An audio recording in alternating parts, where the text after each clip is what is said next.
Chapter 10 is about the philosophy of education.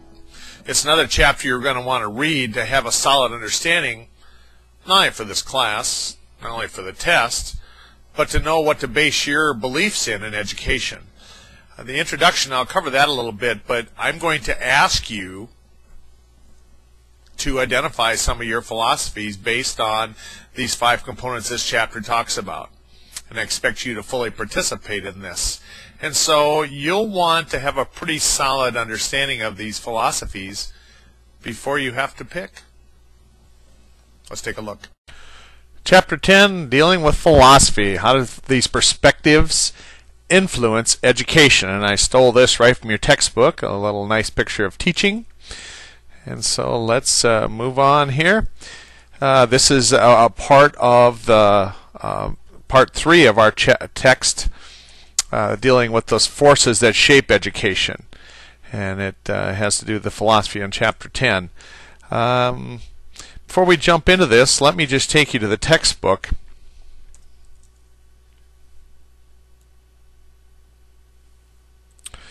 And this is where we start to make this case about philosophy.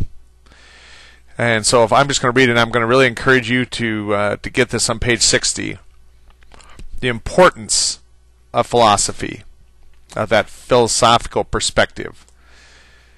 Those entering the world of education soon learn there is a lack of agreement. Okay, this is the whole thing that's changed. We all tend to disagree more than ever before about philosophy, which I'm going to try and point out in this chapter to you why that is. A lot of times we're overwhelmed with all the information and stuff that comes with learning, and so to understand these disagreements we need a little more information on where they're coming from. And often we're really unaware of our own beliefs, as it says here, of the beliefs about education and the basis for those criticisms. So we find that we're confused by all the different criticisms, and the more you'll have an understanding of the philosophies, as we found in the last chapter, you'll start to understand the political perspectives. Political perspectives deal with money and who funds it and how much money they get and what it's for and those types of things. And one of the things that you'll find, and this is my perspective, we've lost control of our local schools because we have prostituted ourselves to the federal government.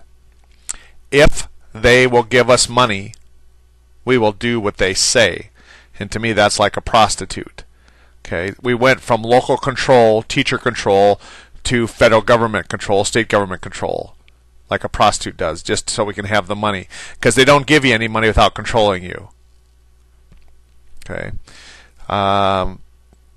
This chapter here, we further emphasize the importance of understanding those perspectives, because from most of the history, teachers have had control of their domain. Once that door was closed, teachers decided what and how to teach, and responsible really to community, to parents. But now that's a little tougher. For one thing, how did we hire those teachers? In that old mantra, and that is whoever was doing the hiring tried to match that teacher's background, that teacher's philosophy with that of the person hiring, often the principal. Well, that was easy because most of the teachers applying were middle-class people that came from communities that were similar to ours. We called it homogeneous. We were the same. Well, most of those middle class were white people that were middle class income, did fairly well in school, and very little diversity in it. So it was easy. We all agree how it should be. Well, as we've gone on, those philosophies have become more abstract, and we're not sure about people's perspectives anymore. So that's the perspective remains popular among contemporary teachers. But those few teachers who held perspective significantly at odds from ours of the local community usually look for jobs elsewhere. They didn't last long, or we didn't hire them if they were different, had different approaches. And I witnessed that. If somebody has a different approach, generally, how you get somebody to move on. You don't even have to fire them. You just make their life kind of miserable. You just saddle them with all kinds of extra things and stuff. And like getting rid of somebody, any job, especially in a bureaucracy, there's ways to get rid of them besides just firing them. And so they'd move on. Well, today the communities and teachers' backgrounds are a lot more diverse, so that's a lot harder to sort that out. And add to that in recent decades, education has become a national concern, which 40 years ago, nobody talked about education at the national level, even 20 years ago. But now, rarely does a politician run for national office not headline their campaign or their talks about what's going on in schools. Why? Because they realize that feds have so much more control than they did before. Why? Prostitution. Because we'll take their federal money. We say we don't have enough. We want them to pay for the education of our children in our local communities, and that means we have to do what they tell us. So, as far as how are the teachers diminished, so usually at the state and national level are making more decisions and have an impact on our learning. Okay, down here on this chapter, this portion here, some of the issues need to be including like what do we teach, what are the content standards, what should be the impact of curriculum, the use of high stakes testings that can use in the curriculum, even so far as scripted curriculums. Do you know what that term means? Scripted curriculums, right here. Scripted curriculums means they tell you word for word what to teach and how to teach it in your classroom, coming from higher above. So all these issues have important implications, and therefore that's why it's important that you understand your personal philosophy so that you can participate in this process. No, I don't mean become a politician, but you'll understand the direction and what's happening to direction of school if you understand philosophy. So with that, let's go back to our lesson today. Okay. So here's the introduction. Beginning teachers are often overwhelmed and puzzled by that debate, because often we get into school not to be part of this debate. We get into education not to be part of that. So that's puzzling. If we understand these basic agreement enables us to understand that criticism and proposals. Have you heard any criticism of school? The last chapter went into a long, one-sided, philosophical, political idea of why, if schools are failing or not. I thought the last chapter was horribly one-sided politically. So here's the focus questions for the chapter. Why is it important to understand those philosophy perspectives, which I just beat on? What are the basic questions that need to answer regarding those implications? And which educational philosophy answer those basic questions? So here's the first thing you get to do. 1, how are different philosophies applied in contemporary education? And 2, what is your personal statement of philosophy? Now you're not ready to answer these. Don't answer these. Come to that. This is how your textbook is how it looks. We talked about the perspectives, and then we're going to look at these 4 very specifically. 1, 2, 3. This one's 3 and 4 down here. Okay, and we're not going to do a lot with this yet. You'll see this. A wiki assignment deals with that. So philosophical perspectives represent a cluster of values and attitudes, and that's exactly what they are, that individuals use to evaluate alternate action options, decide which are preferred. And what's interesting is this is our values and attitudes, and we have to compare them to who's making decisions for the school. And there'll be an interesting thing in the textbook, a critical incident, that I'll ask you to evaluate that. And then what about these philosophical positions that can help explain personal reactions to events confronted in daily living and in what friends personally rewarding and what is personally rewarding and satisfying. So that's how you develop these positions. A lot of times is from those things, your daily living and things like that. So here's those questions of philosophy that we're going to ask all the way through of each of those 4 philosophical perspectives in education. What is the purpose? How should I treat the students? What knowledge is most worth knowing? Who should decide what is worth knowing? What should include in the curriculum? What's the role of a teacher? 1, 2, 3, 4, 5, 6 things for each of those 4. Okay? That's what we're going to ask each time. Ready? Here those 4 things are. Remember, progressivism, essentialism, perennialism, reconstructivism. When I was studying this, we used to have about 8 we looked at, and they've kept shrinking them down to these 4 because of the changes in education. That's really interesting, how that's changed. But this textbook, one that is very leans one way, very heavily in education, only brings in 4. all lean the same way. These four do, so it's very interesting. First of all, progressivism.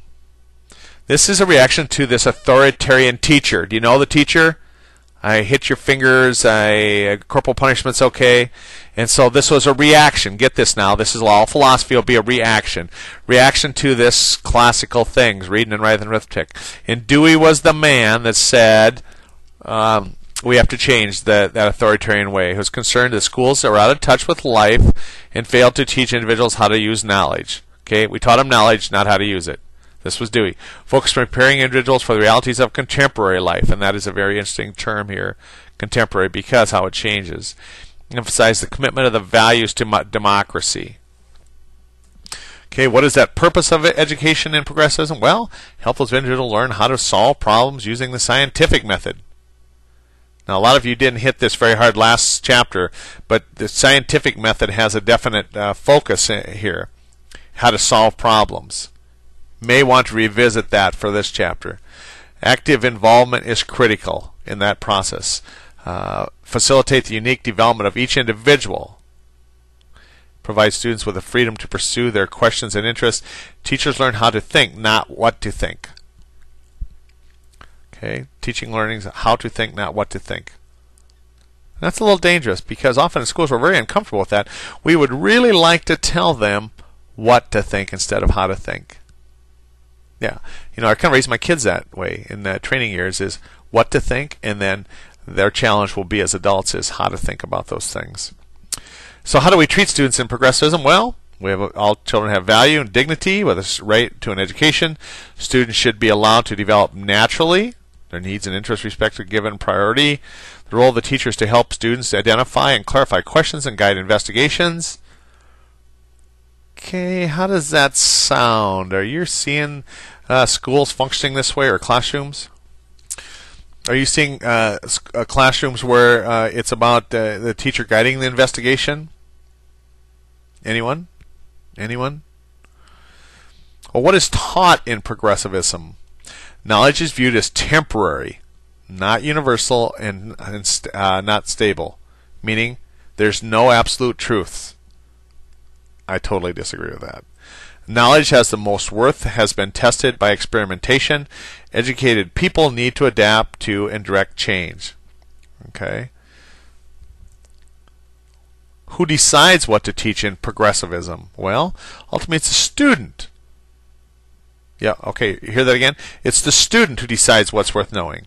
A cluster of traditional and righteous knowledge is important, but the teacher uses the student's interests to lead to the content of traditional subjects. Teacher needs to have a breadth of understanding of a variety of subjects to guide students to important knowledge. Breadth meaning what? Wide. Wide understanding of different things. Okay, and the curriculum, it's a very broad curriculum. Strong emphasis on natural and social sciences like field trips, cooperative problem solving, simulations, those things are progressivism. The role of the teacher stimulating the students and igniting and guiding their interests, posing questions that bring new or puzzling dimensions, using laboratory experimental instructional methods. Okay. Here's where I want you to look this up.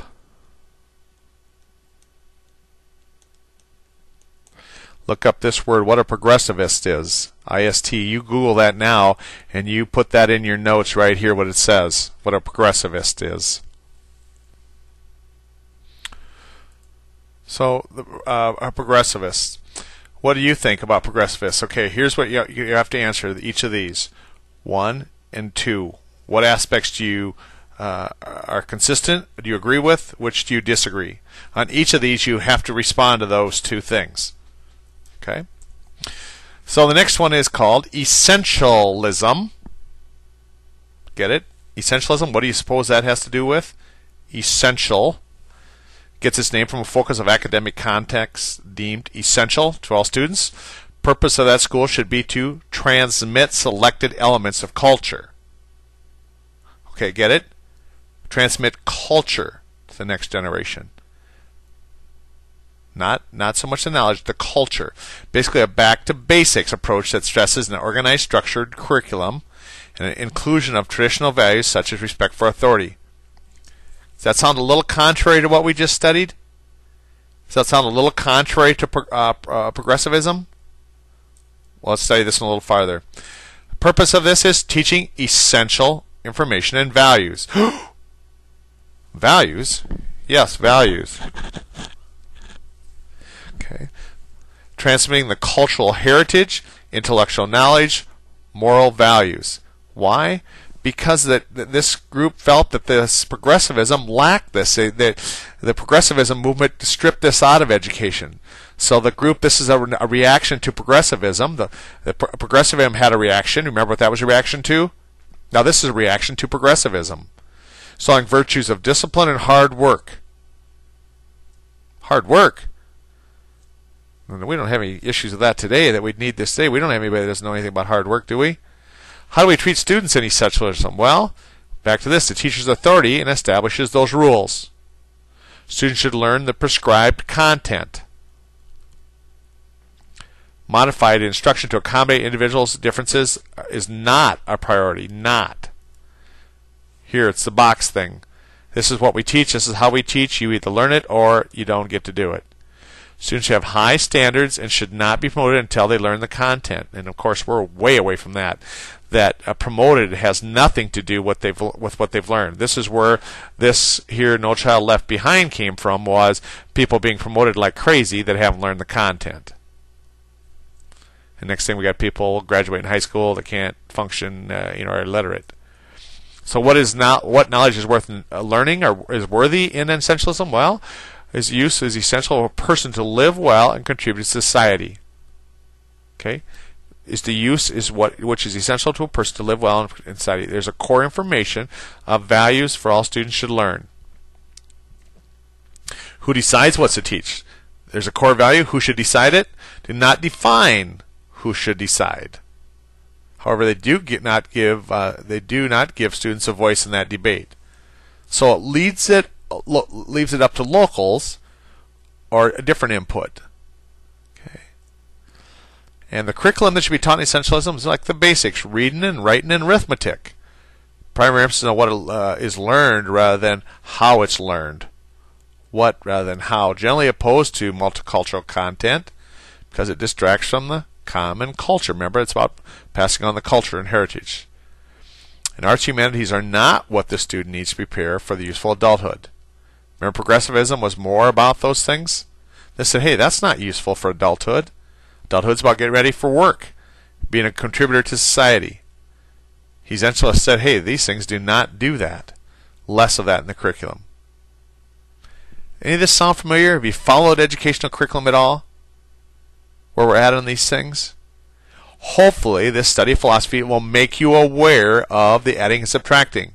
So, Falls School District a year ago took out a year of requirements for PE. Over time, people have got rid of the music teacher, the art teacher. No? Okay. What's the role of a teacher in essentialism? Most important role is to impart knowledge and information. That's their role. And, of course, to maintain discipline, because if students don't know how to discipline, how can they have self-discipline of their, to contribute to society? And this teacher serves that intellectual moral model for the student. Of course, nowadays we have a little trouble with that. We have lots of things in the news about teachers really missing some intellectual and moral modeling for our students. And, of course, teachers are to assess that learning. And the teacher-centered methods such as lectures and whole group instructions are favored. Why? Because then you'll function better in society. It's essential. So what do you think again? What of these are like yours? This is number 3. And which of these are seems to be closer to yours? What do you disagree with in essentialism?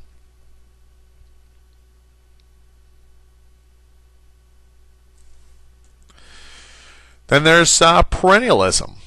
Something that is reoccurring or everlasting. Truth and human nature are unchanging or constant. Reason and the intellect should be cultivated. Okay, that's an interesting take compared to what we just looked at. The growing status of scientific experimentation has led to denial of the power and importance of human reason. Okay? You get that? Read about this. Saying if it's science, Science prevails over everything. Reasoning no longer has a thing. It has a role. Okay, the president, when he was elected, or even running, the current president said he will elevate science back to where it belongs over reasoning. Because if it can't be done with science experimentation, it isn't so. Okay. So perennialism is, what is the purpose of education of perennialism? Well, it's a goal of developing the intellect and learning to enduring truths or principles that have passed the test of time. Not changing ones, enduring ones. How do the perennialists treat their students? Well, they push students to use their minds and develop powers of reasoning. It has to be placed on thinking deeply and analytically. Teachers are authority in directing students through curriculum, not in teaching them, in directing. And students need to be involved in the Socratic dialogue. What is Socratic? Here, that's one for you to look up also. Right here, you'll put in your notes what Socratic is.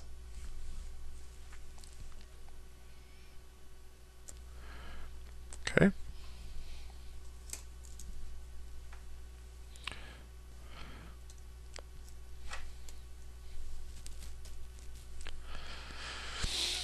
In perennialism, what is worth what is worthy in perennialism? What should be taught? Well, the classics of Western civilization should be taught. Students should be taught the basic skills they will need as to mature and encounter rigorous study. So basic skills so that you can learn better later on. And students are not in a position to define what is of value to them to learn. Not in a position. Okay, is that a little contrary to something else we studied? Anyone? Anyone? Yes. And then the curriculum in perennialism is students should read through the works of the great thinkers of history and how they thought. This is vocational education is dilution of the curriculum. What is vocational education? Okay, here's another thing that you will define what is vocational education to understand why that dilutes the curriculum. You will write me a definition here also. And higher education is inappropriate emphasis. What? Yes, remember we've studied one that says, we looked in the last chapter where it was all about preparing people for college. The perennialists say that that'll be a natural outgrowth. You don't have to prepare kids for college. They will be prepared by learning to think and reason. Huh? What's the role of a teacher with perennialists? Serve as a role model that demonstrates the importance of intellect and reason. Engage students in thinking beyond rote memory, because we've had some learning where that you would memorize stuff. And some students over the past have done quite well in memorizing stuff, and only to find out that they maybe were missing some of those components to think with that.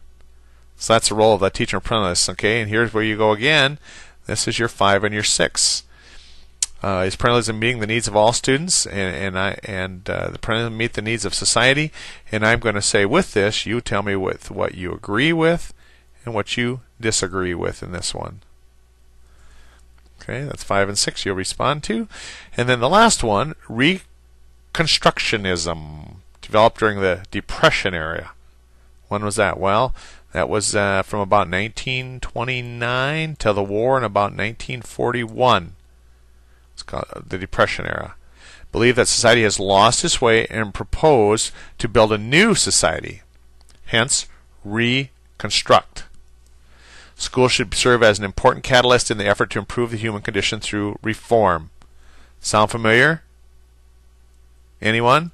Anyone? Let's fix the ills of society through the school. Let's reconstruct society through the schools. We've seen that in a number of philosophies, but I think it's been never more evident during this date when we want to reconstruct society through our schools. Okay. So what is the purpose of education and reconstruction? Well, this very politically leaning statement, building a just society. Just society means this: no rich, no poor. Teaching students how to make a decision and take action that will produce a better world. Okay, wouldn't that be an interesting world if there was nobody that was rich, nobody was poor? What would happen? Who would take charge? What would happen? My guess is nothing would happen.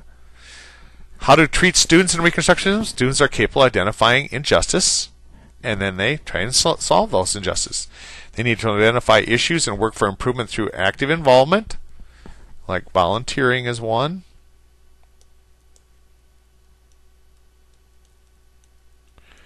And we're starting to build this into our high school curriculums and our college curriculums. There's federal money now to encourage kids to volunteer to create a new and just society. Students need to explore and make decisions about the issues they define. Okay, what's worthy content needs to address issues and questions. One thing only is a just society.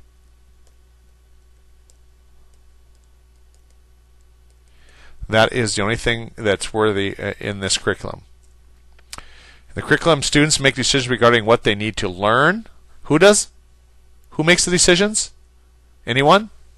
Yep, the students.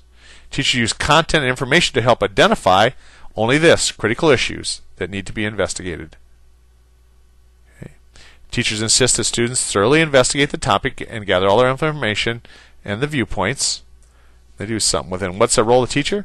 Raise the consciousness. What are the injustices?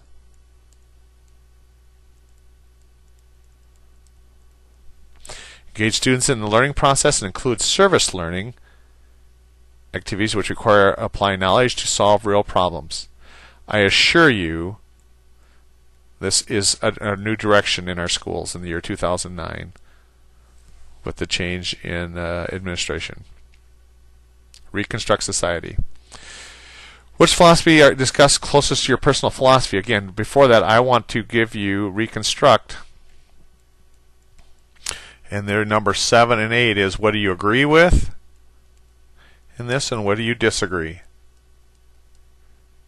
Okay, I'll be looking for those 8 things in your notes as well as this here. Now, what? No, you don't have to do this here. Okay, you don't have to do this. I'm going to give you a chance to do that someplace else. Okay. So what is a personal philosophy? Well, personal philosophy is not just a written statement. It's a perspective that involves your beliefs and values and becomes the basis of which you make decisions about what is important in your role as educator.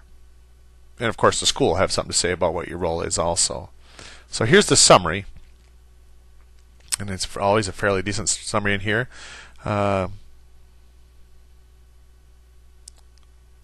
again, don't worry about this, but this. On page 279, again, you need to put this in your notes. You have to respond to this. Read this critical incident. What's the problem here? And then respond to these 7 things.